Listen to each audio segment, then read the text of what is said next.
Today, we're going to trace a line from a 2,000-year-old myth about a sculptor and his statue, all the way to the artificial intelligence sitting in our homes.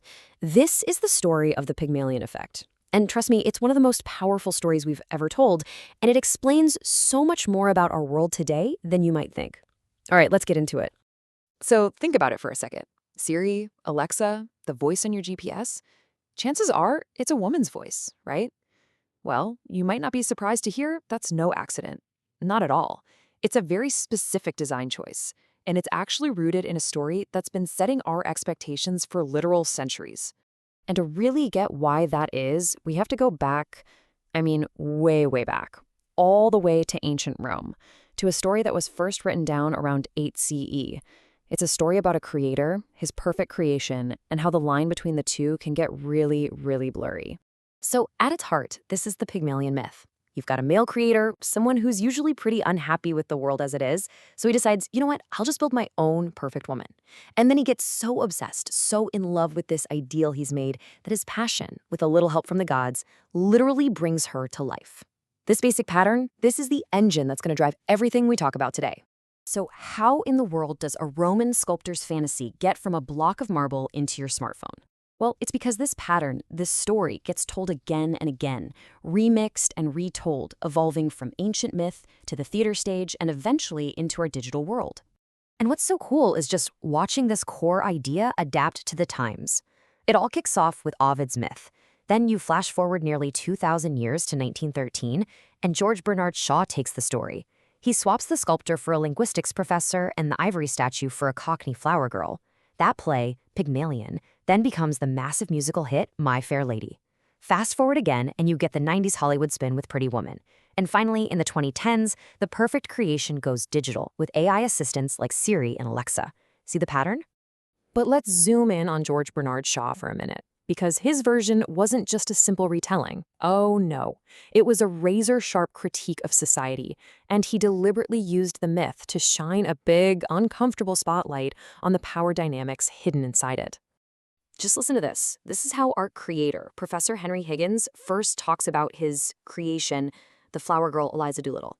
It is a jaw-droppingly brutal line, right? And it sets the stage perfectly. For Higgins, Eliza isn't a person. She's a project, a thing to be fixed, an object for him to mold. And this contrast just lays the whole conflict bare. On one side, you have Higgins' point of view. She's squashed cabbage leaves, an object for experiment. But then you have Eliza's reality. She's a human being, a student who's actively trying to better her own life. She is Shaw's creation literally coming to life, not just because of what Higgins teaches her, but because she starts to see her own worth. Now here's the most important part. Back then, audiences were dying for a classic fairy tale ending where Eliza marries her creator. But Shaw, he absolutely refused. For him, the real victory wasn't the creation falling in love with the creator. It was the creation breaking free, standing on her own 2 feet, and telling the man who made her that he doesn't own her. And this line, this is Eliza's big revelation. It's her aha moment. She realizes her transformation wasn't about learning to speak differently. It was about demanding to be treated with respect. She figures out that her value as a person is built in. It's not something Higgins can just grant her or take away. This was Shaw's radical twist on that ancient myth. He finally gave the creation a voice and a will of her own. But where did a guy like Shaw even get this idea? To figure that out, we have to go all the way back to the source, to the original influencer, the Roman poet Ovid, and see how he first laid out this story that would echo for thousands of years. The original story, as Ovid tells it, is pretty straightforward. Step 1. A sculptor named Pygmalion is so disgusted by real women that he decides, nope, I'm staying a bachelor forever. Step 2. He carves what he thinks is the perfect woman out of pure snow-white ivory. Step 3. He gets completely and utterly obsessed, treating this statue like a real person.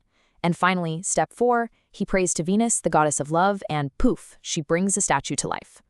And here's a fantastic little bit of trivia for you.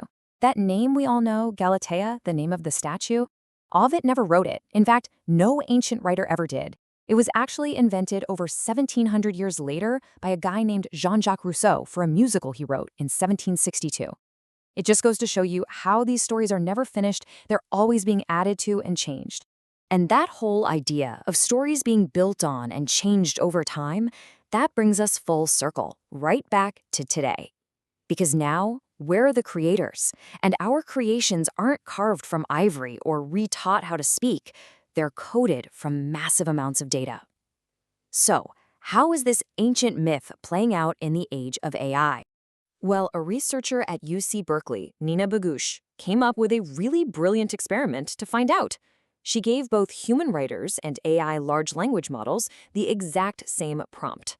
Write a story about a human falling in love with an artificial human. In other words, she basically asked them to write their own modern version of the Pygmalion myth. And the results? They are fascinating. So let's break down what she discovered. The human stories were messy, creative, all over the map. They explored deep, complicated ideas like loneliness and obsession. The AI, on the other hand, pretty formulaic, very predictable. It mostly just spit out stereotypes. But, and here's the twist, when it came to gender and sexuality, it was the AI that was actually more progressive. It suggested things like friendship or even polyamory, while the humans almost always defaulted to a classic, conventional love story. So what on earth does that mean? Well, the big takeaway, according to Bagouche, is that we just can't seem to escape our oldest stories. These cultural narratives, these myths, are so deeply wired into us that we follow their script without even thinking about it.